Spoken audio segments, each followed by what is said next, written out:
Greetings, dear viewers. Welcome to Diaspora Point. This is your host, Auma Bella. Today, we have a guest, a young lady, brilliant, amazing. She's going to tell us something about gender-based violence. And that is a really, really strong topic that we need to look at, especially with the increasing level of violence that we have all over the world, but especially here in Kenya. It has been off the chart. And it's a subject that we have to address and we have to really give it a thought. So, Caroline, please introduce yourself. Thank you so much. And just before I introduce myself, I'd like to thank you. It's such an honor to be hosted by you in this amazing show and to talk about gender based violence, which is a topic that needs to be urgently addressed, that acquires or requires each and everyone to take part, regardless of gender, regardless of occupation. And I'm so happy to be here. So I am Caroline Titia, a Kenyan lady, born in Turkana, raised by Kisumu, and a daughter of Africa. An ambassador of gender-based violence at Festec Africa Festival, which is a festival that is supposed to bring us together and is doing exactly that through arts and culture. Thank you so much. Karibu sana, Caroline. You are a very young lady. You are still in college. Tell us what you're studying. I am doing journalism. I'm doing my degree level at the moment. I've finished my diploma level. Very good. And I have also done international relations. Very good. Now, what is gender violence? The reason I'm asking is because we need to start at the lowest level so that anybody who never took interest in gender violence will know exactly what we are talking about. What is gender violence? Well, gender-based violence is an act, an harmful act based or acted upon to an individual based on their gender.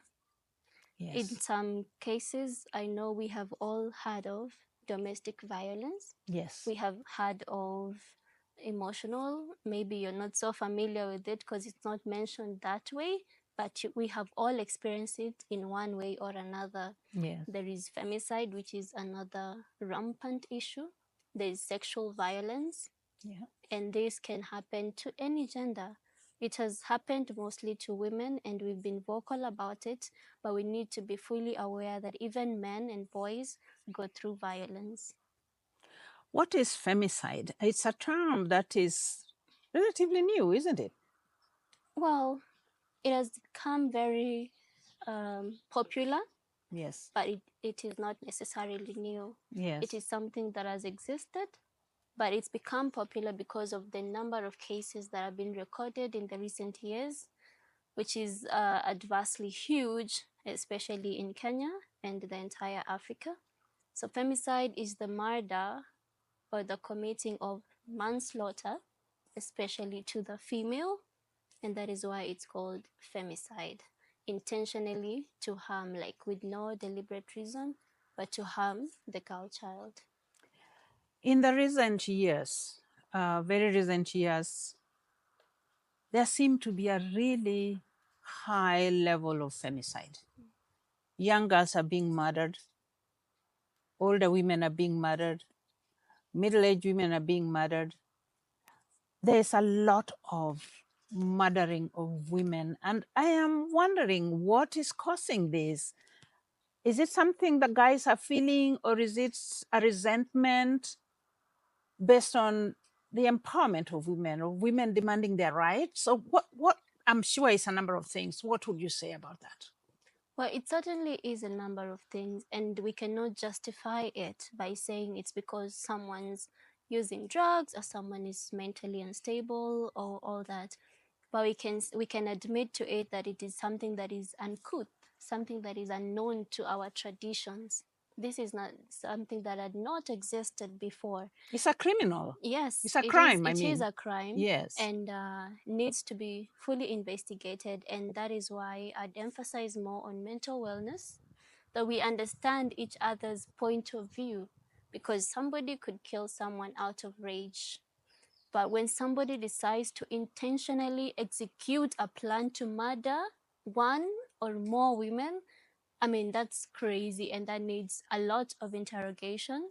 And we cannot justify it by saying that it's someone's mental state or someone's drug abuse. So it just needs a lot of study, a lot of research done. I know there's a number of reasons. There could be people who are doing it.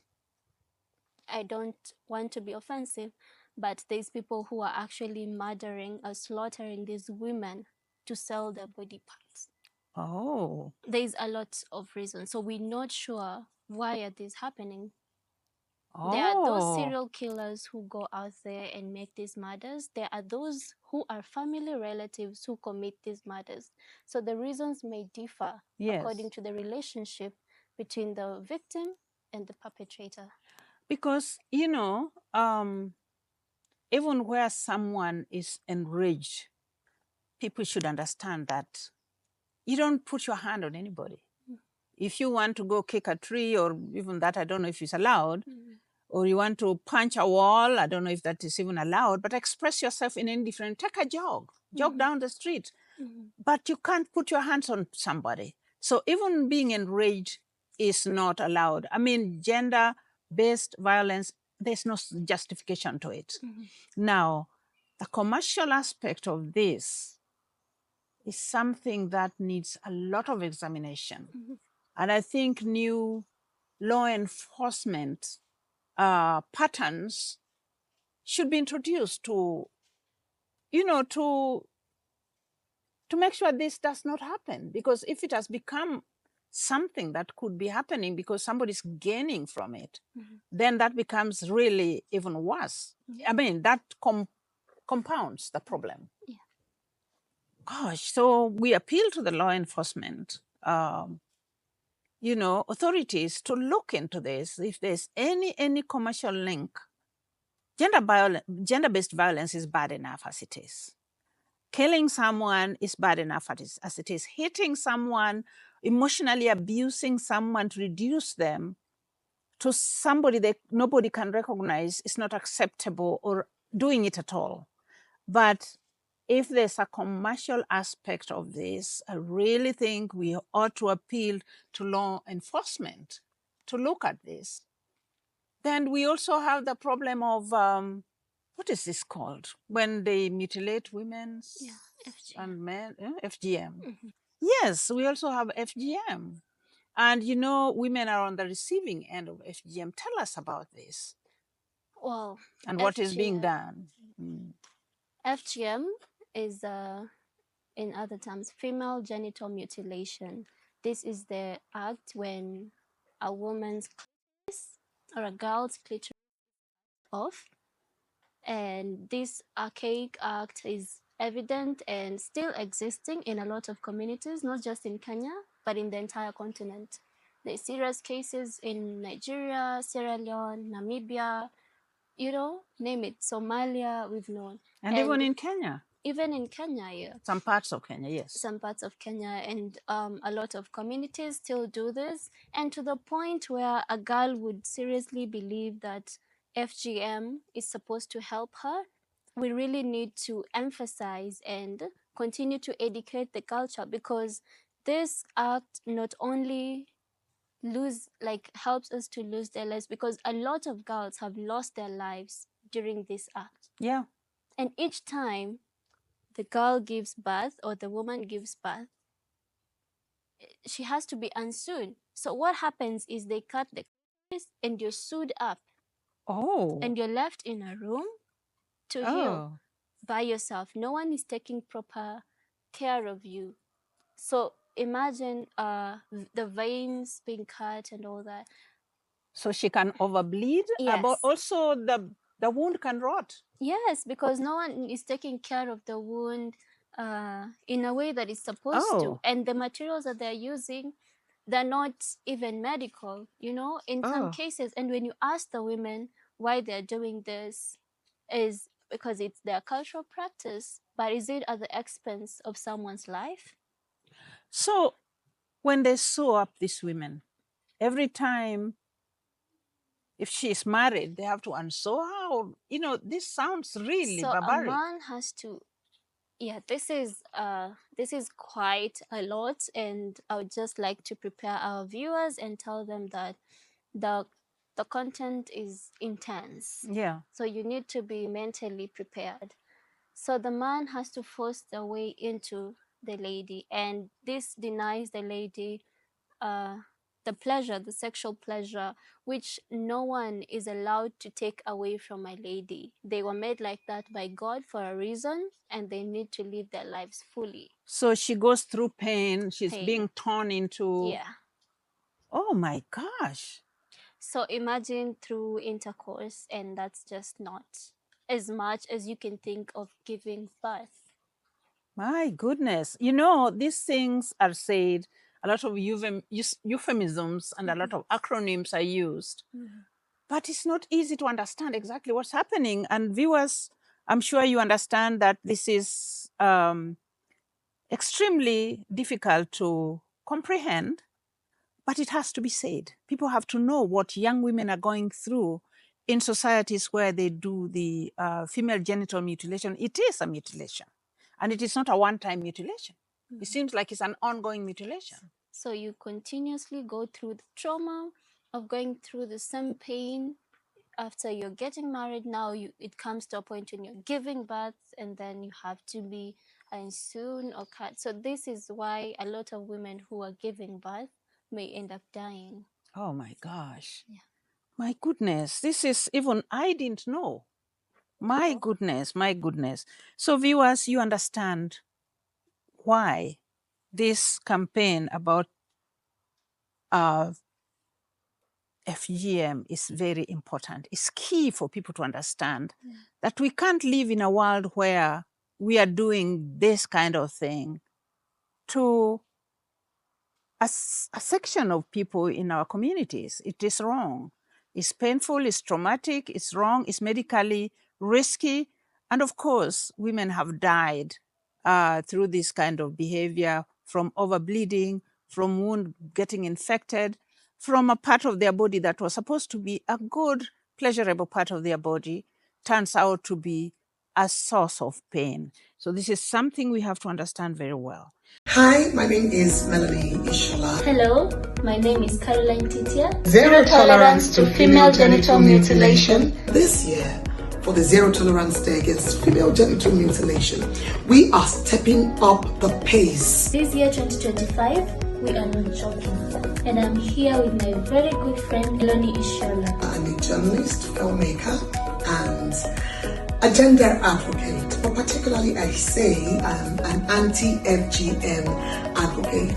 UNFPA has said we are strengthening alliances and building movements to end FGM, and that's why I am in collaboration with my darling sister Caroline Titia here in Kenya, East Africa, and together with my movement in Nigeria, Don't Cut Her, we say ensure that there is zero tolerance to FGM and gender-based violence. We have no more tolerance to female genital mutilation. Let us stop now, and let us stop with you. As a survivor of female genital mutilation, living with the aftermath and the consequences of it, I say no girl child deserves to have her clitoris stolen, to have a vulva meddled with. We were born perfect. And nobody has the right to take that away from anybody. We are here this year, 2025, and we're not stopping. This year, it's not about me. It's about a collective movement, and this is why we're bringing together and forming alliances with all stakeholders. Whether you're a corporate, whether you're an NGO, whether you're a school, you're an individual, let's stand together. One love, Ubuntu, and that is our Africa that we love. This year, Africa, don't cut her. Got that? Don't do it. Now, as we have heard, you are the first Africa ambassador for on gender-based violence. How many countries do you have colleagues doing the same, the same work, and how many organizations do you collaborate with? Currently, we have, okay, in every country in Africa, there is a state of gender and affirmative action, Yes. thanks to the UN and UNCF and UNFPA. And through these organizations, they're able to work on their grassroots level and in the individual countries to ensure that they create awareness and they are able to understand which forms of violence are they experiencing the most. So I'd say like First Tech Africa, we are just trying to bring all this together. We're trying to form alliances with every African country, with every NGO, with every CBO, any organization that is working towards this, as well as institutions that are not entirely focused on this, because you cannot keep a blind eye to the fact that people who are working in industries are also experiencing the same. So they need to get the adequate information. The 6 countries that we are communicating with, there is who are fully in this force. And that is Nigeria, Ethiopia, Somalia, South Sudan, Sudan, South Africa, Kenya, Uganda, Sierra Leone, Cameroon, and Congo. Yes. I don't know if I mentioned 6 or more, but yeah, other Yeah, countries that's are more than also 6. Yes. collaborating with us so Very that good. we ensure we live in an African community that is free of fear of anybody coming to attack them, and understanding that we are supposed to take care of each other. So just to speak up and educate and do research. 4 decades after the Beijing World Conference, which declared that women's rights is human rights. Sorry, I still get emotional about it. 4 decades into it, and we still have women being killed like domestic animals. We still have, I'm sorry, gender-based violence. What are we to do? I was in Beijing, and it was a war. We fought from Mexico to Nairobi to Beijing, and it was not easy. And eventually, we got a declaration that women's rights are human rights. And then we got, soon thereafter, CEDAW, Convention on the Elimination of All Forms of Discrimination Against Women. Still here. What are we to do? Well, unfortunately, this is the situation we have now. And we truly appreciate all the women who sat and worked in these meetings and ensure that we have these laws, because they are doing something. It is not to the extent that we expect it to be, but at least we can fall onto something. And this calls for more women, more men. We need to collaborate with men as well, so that, one thing that I've been taught is to find the root cause of a problem, and then you will be able to avoid bigger problems. So first, we need to bring the men closer instead of just keep on shouting at them or blaming them, because we need to understand to what extent do they get the satisfaction to make this happen. We are mothers, we are women, we nurture our boy child, we nurture our girl child. So we need to inculcate these values in them as they are growing up. We need to put in our curriculum the need for people to understand the worth of a life, whether it is a girl or a boy. When somebody grows with this inside them, then I think, or I hope, that we will not be facing this. But it requires collective action. It requires each of us holding hands. Schools need to be on board on this. The government needs to be fully on board on this one. Each industry needs to be fully involved so that all the laws can be implemented in the companies, because we have those high places where these cases are not heard of. But there's those cases where these cases, like there's places where these cases are taken for granted. You go to report to the police, it's like, it's normal. This is what happens. Like we expect it to happen. They're in a relationship. So what? It does not justify it. Wow. So the police still do that in some places? Of course. Wow. When a case starts, let's say a woman goes to report that her husband has beat her up, or there's a case that somebody is not treated well, like, and you find out that it's just because of their gender or their situation. It's like, oh, this is a marital issue. They will sort it out. But that's not the case. Do you wait for someone to die before you take action?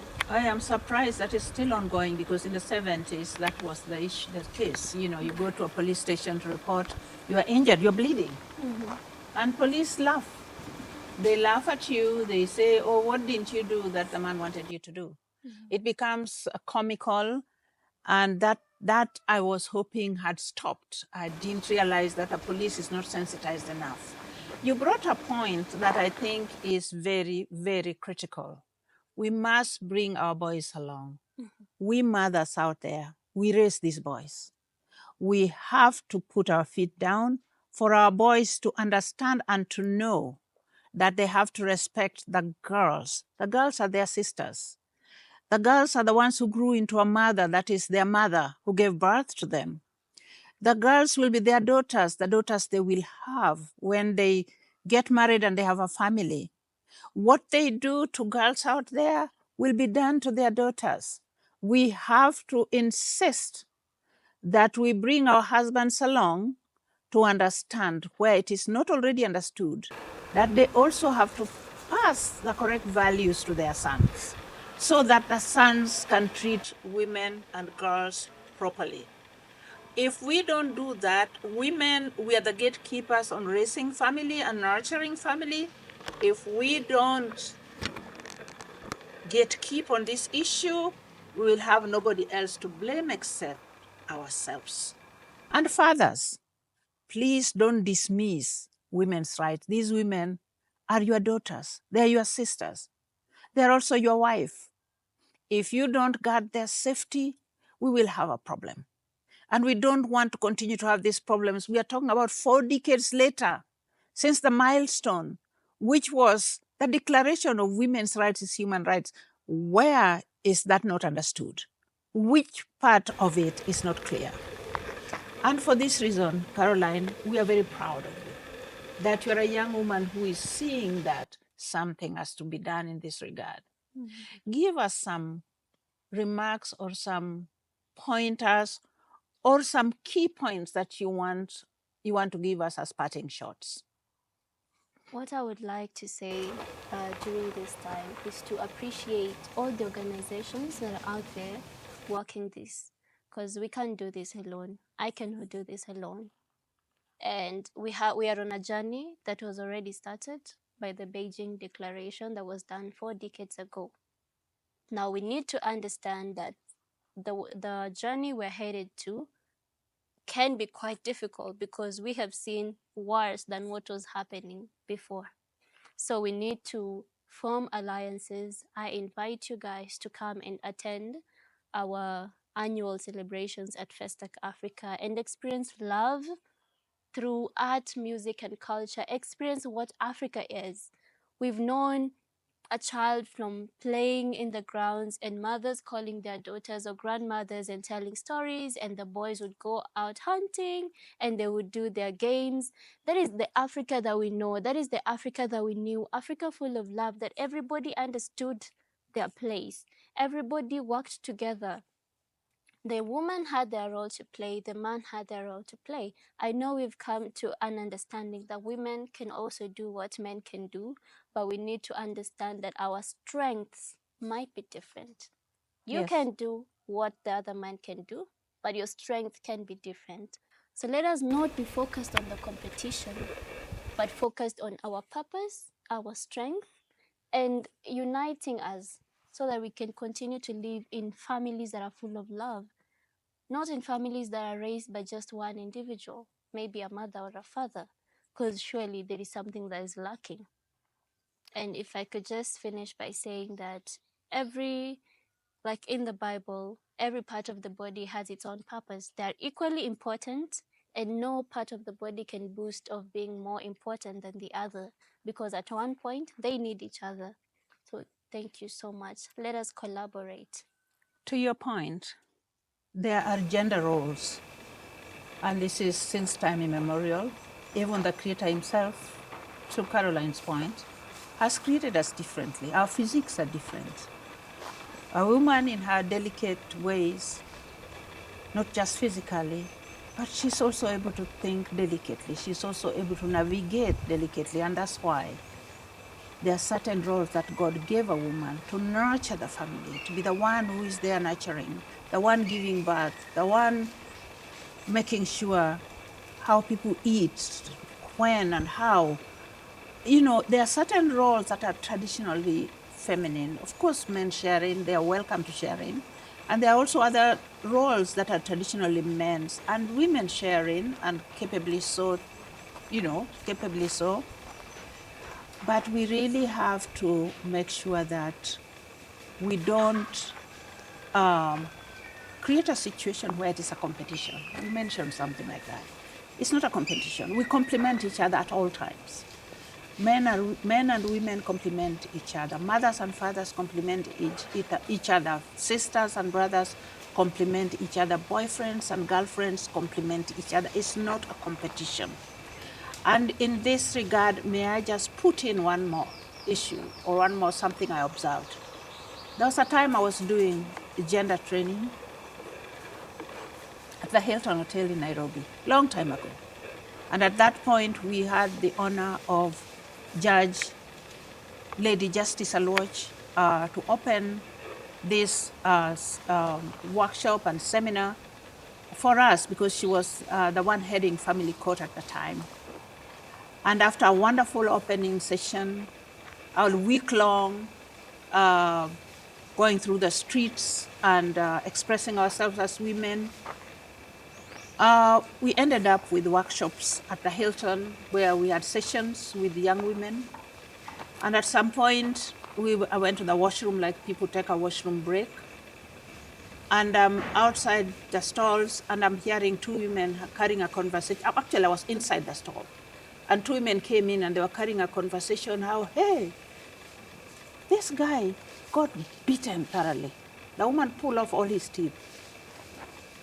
I jumped out of the stall. I couldn't believe I was hearing my ears. I say, ladies, what do you understand by the seminar we are doing here? Do you think this is about revenging on men? Do you think that the men who beat their wives and do whatever they do to their wives is acceptable? Are you trying to insinuate that it is okay to put a man down, beat him, and break all his teeth? What about your sons? When you raise a gentleman, your son is a gentleman. Do you want tomorrow to hear that some beastly woman who was not raised properly has beaten him to the ground and pulled out his teeth? And of course, he won't do much because, number one, he was surprised at it. Number two, he won't know how to defend himself against a lady. When you raised him and you told him, don't put your hands on ladies. So, do you want that to happen to your son? Or your father? Or your brother? You know, they dropped their heads and they were very embarrassed. We are not in a competition. We are not in a revenge situation. We are not going to hurt each other. We're going to love each other. We're going to care for each other. And that is what we must do. Thank you so much for watching this video. Kindly give us a thumbs up and subscribe if you haven't, and share widely. This is an important topic. The more you subscribe, the more you share, the more you like, the more you empower us to bring more programs like this with wonderful guests like Caroline here. Thank you. Kwaherini. Asante sana.